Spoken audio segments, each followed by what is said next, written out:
Hi, today we're discussing customer experience. So what is customer experience and is it customer service? Actually, if you say it's customer service, you're not far off. You're not exactly right, but you're not far off because a big part of customer experience is formed by the service that you get.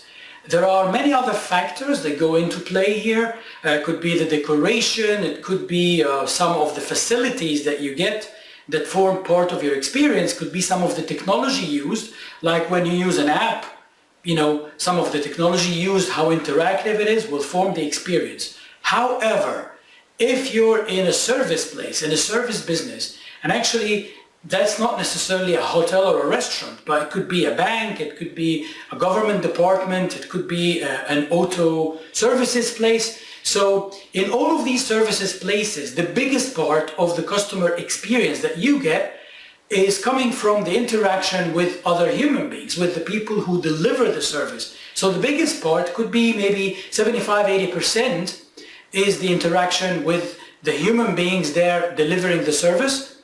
And this is the biggest, let's say, the biggest part of how you will feel whether you got a good service or not, whether you got a good experience or not, if you're going to recommend that business to somebody else, or if you're never going back.